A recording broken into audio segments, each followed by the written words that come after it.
Të nderuar dhe të respektuar vëllezër besimtar, në vazhdim të temës së kaluar në lidhje me rëndësinë e këshillës në Islam, e shfrytëzoj rastin që edhe sot t'i përcjell disa fjalë prej Kur'anit famëlar dhe prej porosive të pejgamberit sallallahu alaihi wasallam në lidhje me këtë çështje. Nuk ka dyshim të ndershëm vëllezër se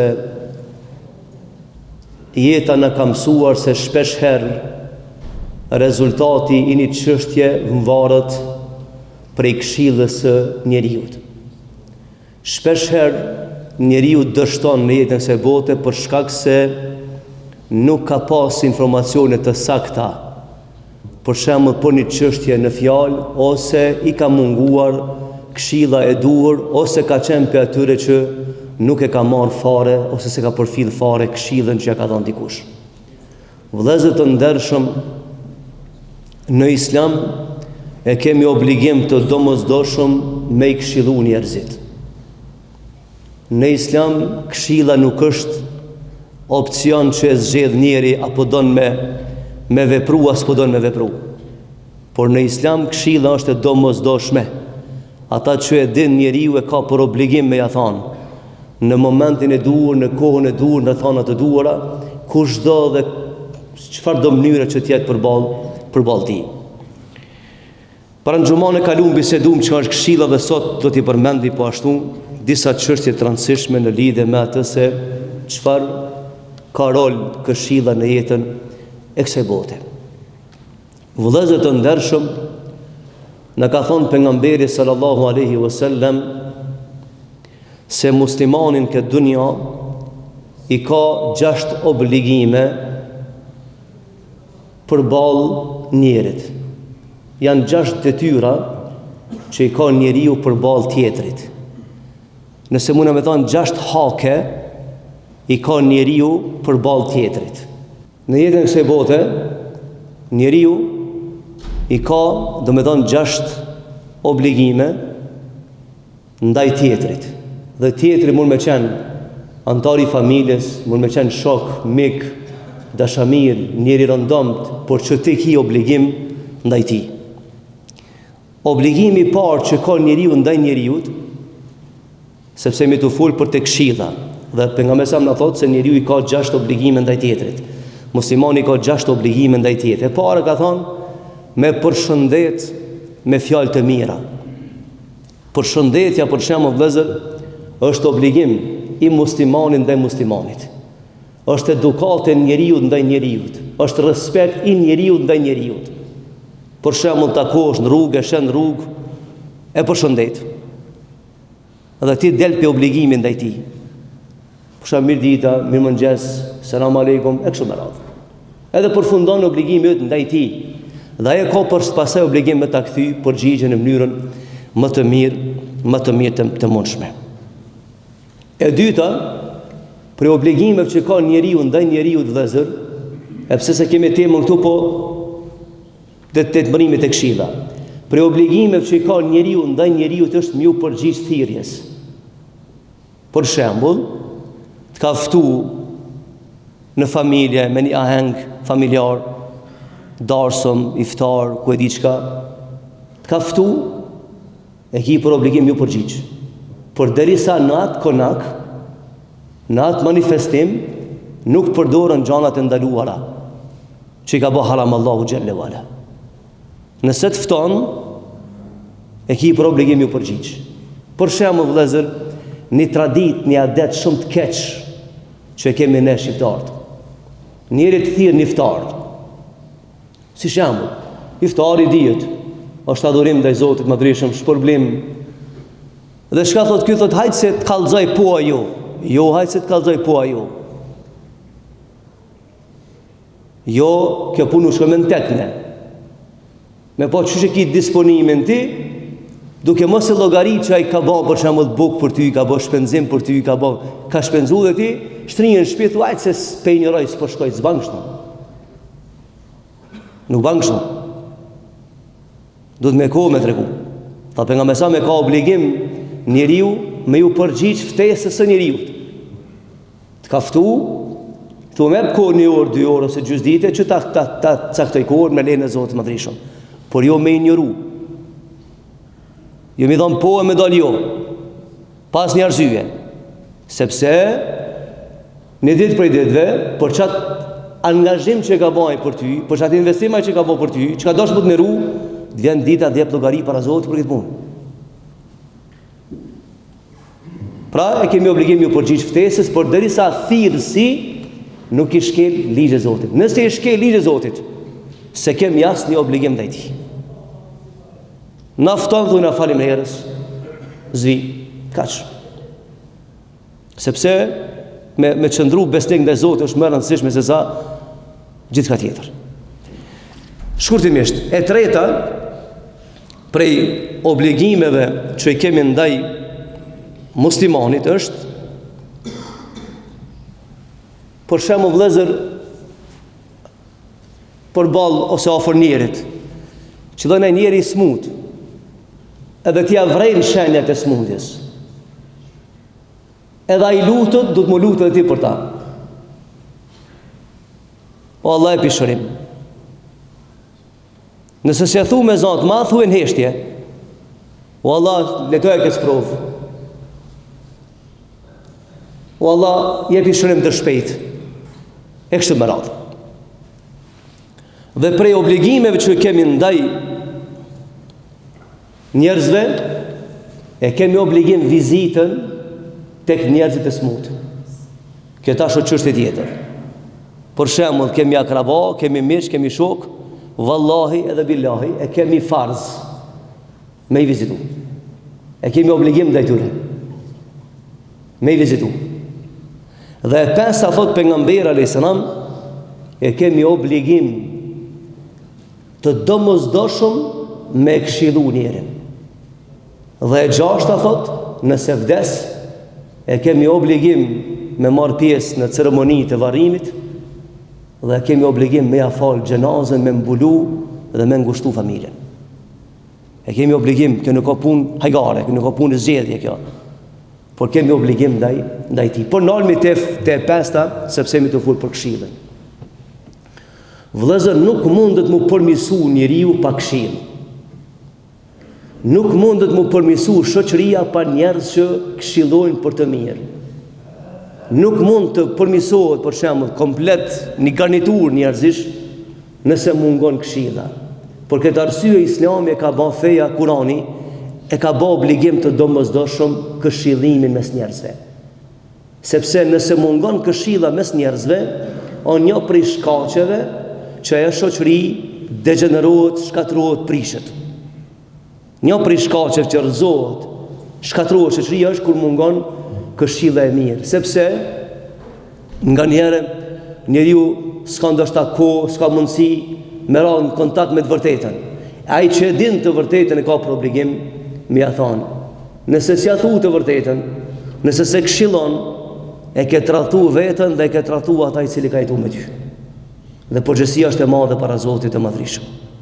Vëllezër të ndershëm na ka thonë Allahu në Kur'an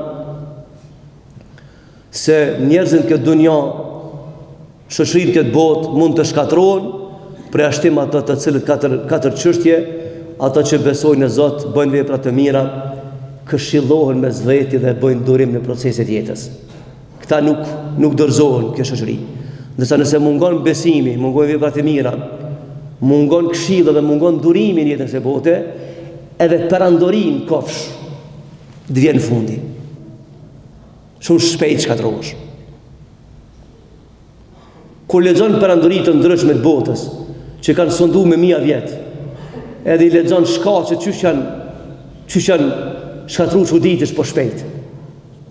A mundi me marrë me mend perandori 2000 vjeçare u shkatërru për një ditë. Perandori 1000 vjeçare ka përfundu për një javë. Dhe një prej shkaqeve që mësohet në histori ka qenë mos këshilla e duhur për njerëzit që kanë udhëheqë për shembull shoqërinë. E kthejmë në jetën tonë të përditshme vëllezër, që sikurse kemi krijuar në një farlloj dyftyrsie mes neve. e mbulojmë të vërtetën, e shohmi se njëri o gabim s'ja themi, dhe presmi kur shkatrohet ai, e ne pasaj të gëzohemi.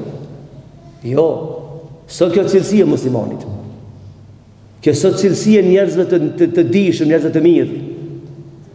Kjo sot shoqëri e mirë. Njeriu duhet me këshillu mos me ran humner. Jo me prit me ra e pasaj më u bati filozof dhe me kallëzush me dorë prej sajna. I dhe nisemi për rrethet më të ngushtë ku jetojmë ne, si shqiptarë. E shefni diku kam ri, do me thonë dyftërsia mes njerëzve. Nuk ka guxim me thonë vërtetën. Nuk ka guxim me këshillu për mirë, pa interes. Do në vëllaj ta duhet mirën. Ama kjo punë nuk të banë. Nëse ku të fundosësh nuk ka fajem. Nuk dhim rapa. Nuk të arsytoj. Kujdes. Se nëse dështon, unë s'baj përgjësi. Po mos jam ai kësaj rrugë. Por kemi heshtë në zërë. Heshtëmi. Rrimin ndoshta me shok 5 vjet, 3 vjet, hami, pimi bashk, edhe shomi që është gabim, nuk ja themi. Zban kështu. Nuk përmisohesh rria nyshe. Kur heshtë e vërteta e pa vërteta bën fuqi. Kur heshtë e vërteta në familje, në shoqëri, në rreth gjan, kur heshtë e vërteta e pa vërteta ka më bë fuqi, që ka më shkatru gjithçka. Prish familje, prish shoqëri, prish rreth. Për shka? Për shkak se kanë dashur m'ia thonë para 2-3 vjetë të vërtet që mos më ardh deri te fundi. Këtë kemi nevojë për këshilla. Krejt kemi nevojë për këshilla. Se si njëri. Ata që s'kan pas nevojë për këshilla kanë qenë pejgamberët e Allahut xhallahu ala. Ata kur kanë dashur me këshillu, i ka këshillu Allahu direkt për shtatë qiell. Mos e bën ta, u kry. Maja ne, maja ne. Jashtë tyre të gjithë njerëzit kemë nevojë për këshilla të Zotit. Sepse rruga e jetës është e gjatë. Dhe pastaj kur po dërshton njeriu, thot shkabana që dërshtova. Veç kthem mrapa pak, 1 vjet, 2 vjet, 3 vjet, 5 vjet, edhe e din sakt ku ja ka dhënë kjo punë. E ke injoruar të vërtetën. Dhe ke hyrë në lumin e pavërtetës. E pavërteta pastaj bëhet uragan që prish gjithçka dhe të fundos bashku me ty. Pra duhet me hesht për ballë të vërtetës, duhet me thonë të vërtetën, sepse e kemi borxh na muslimanët. Kush dole ta hesht, të vërtetën e kemi borxh me thonë vërtetën. Por Allahu xhallahu ala. Pa i pas borxh askujt dhe pa pas frikë nga askush. Vëllezër, është transmetuar një hadith për njënit për shokëve të pejgamberit sallallahu alaihi wasallam, sepse sa ka qenë gjallë pejgamberi, kur kanë shkuar njerëzit me pranu islamin, o dashur mu taku me pejgamberin. Edhe me thonë në prezencë të pejgamberit shahadetin. Me thonë dëshmoj se nuk ka zot tjetër përveç Allahut. Dhe dëshmoj se ti o i dërguar i Allahut, Muhammed, je i dërguar i Zotit. Edhe pejgamberi sa më ka dhënë dorën dhe ka këshillu. Transmeton njëri prej shokëve të pejgamberit, kur kam shkuar me pranu islamin te pejgamberi, thotë më ka dhënë dorën dhe më ka thonë më i mend 3 sene. Tha e ndëgjova me vëmendje. Tha se pasi thush shahadu an la ilaha illallah, ke hin kontrat me Zotin e Madhreshëm. Dhe Zoti ka caktuar do ligje që duhet mi respektu. Nuk ka kontrat më të rëndë se sa beslidhe me Zotin. Dhe në pejgamberi sa masi ke thonë shahadu an la ilaha illallah, dije se ki borxh Zotit. Tha borxhin që ki Zotit është namazi. E dyta tha i ki borxh Zotit dhe njerëzve. Qysh i ki borxh Zotit dhe njerëzve? Tha me dhanë zeqatin.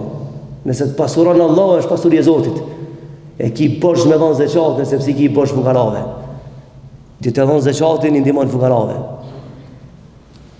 Dhe e treta më ka thonë mojemen, ki farz, obligim, borxh, me këshillu dhe me thonë të vërtetën deri në frymën e fundit. Borxh. Jo me hesht, po me thonë të vërtetën. Se të në gjumave tjera këna me shpjegu qysh me njoftë të vërtetën edhe kur me reagu me të vërtetën. Po ne po flasë që 2 gjumave veç për obligueshmërinë që kemi ndaj njerëzve, më ja thon këshill. Qysh me vllaznin i sen se kuptoj unë. Ulmin tavolinë njerëz për shembull. 2-3 orë ngojmë lloj gënjeshtër për njerëzve. Qysh s'kemi guxim i thon, pa ban munal me vllasit. Bolla s'kan dunjoja me gënjeshtra. A ban me thon munal vëlla. A ban bisedë me thon diçka të vërtetë vëlla. Pse s'guxojnë me thon ata? Qysh kemi guxim me ndëgju njerin me muj gënjeshtra? Qysh? Po a kash na pa dinitet jemi që do të mengu ku na tin tekën me kriju pralla këto të mengua. Se i prishëm çore vëllezër, ne jemi një popull që i na rrit në poroda. E di pse kemi çndruar si popull. Se çash dije që kanë pas njerëz kanë ful me rend, edhe kanë ful me vend. Ai s'ka pas një uri shumë, po çata she e ka thonë me vend. Dhe tjerë të dera kanë ngu. Në sot atë çka kemi bën. Çato të dera, nëse të kuptoj alegorik, pa ofenduar kanë. Çato që janë për të dera i graqit kryet vendit. To që janë kryet vendit na porzon kejt, edhe këna bën mishmash hotën, bisedën. Mishmash. Keni pa në tavolina tona vëllezër. Edhe por ato me folin njerëz. Po çysh ditë me fol për ato, po çu sa punë jote kjo? Çysh? Çu dile ditë ngoj do. Biseda tash ku shkojmë. E di që hypëm në hanë dhe kalum hanën aty bisedu aty. A vallahi arat e tona si livrojna. Kash të meqë më banëm edhe hanës kem t'i qitë perimetër. Sa është e madhe. Herë thamë vetë me veti, po kjo njeri, ku ka mësuar kjo po këtë punë? Kjo astronom nuk ka, kjo djetarë sa, qërë ku sa me folë për gjana tila? E më kujtu një shembull të Arab vëzër, dy thise arabe, këshim pas bo luft me zveti gjatë, për një arsye. Pse? 2 ahmaka të familjes e tyre ishin pas rrok me zveti, hana, a është mashkull, a është femën. Thot njëni femën e një mashkull, ja është jësështë edhe bojnë luft me vjetë. Te djenje i me që thot pa e një normal ju. Pa e hemën e ka hanë në gjinin femërore, për sështë femën e ja. Dili dhe hanë s'ka në gjinin. Se kur ta diskutojnë punën të padishmit, e involvojnë ke shoqërinë. Kur të kalon, ka thënë pejgamberi, kur çështjet e mëdha të jetës kalojnë në dorë të ignorantëve, thënë te dhe risa, ka thënë, pritë kiametin, s'ka shpëtim me shoqërinë. Shkojmë në xhami e mësojnë hoxhën. Mëremen. Shkojmë në spital e mësojmë mjekun. Po t'ja i pacienta mjeku vëlla. Çka jeti me profesion? Si del për mjeku do të s'ka ditë për ma shut recetë. Po ti pse shkova ma si ke ditë vetë? Pse shute vetë ti? Vjen në xhami do të rriqë që ka do të rritu, që mja dhon librën prapë e këthen se Allah zdim lezu mirë, edhe të unë kam mendim të ryshe se hoxha se qëllaj. Hajde ka të kalzoja që do më se që dojë. Po ta mikrofonin të që u folën për të ngojë. Pra nuk shkojnë gjana që u dhezër. Nuk shkojnë. E disha do me thonë, mi kap në dorë gjanat i meqmi. 400 vetën në balan, një avëzit, o vla. Dhe do të me rujë si s'nyta e mësmu, se shka bojnë me nëjtë. Që kjo dije? I kena besu 500 vetë njanit. Që kjo dije? Që shtu është e vërdeta. Kaq? Po i përzitëm kablat, pasaj, të lashë është shumë e madhe. Unë pe përfundoj këtu për shkak se pas ka arë koha e zanit, me lejnë Allah të azzavugjel, me vazhdu në gjumane arshme, nëse Allah në ka dhanë hymër, walhamdulillah, rabbil alamin, el-Fatiha.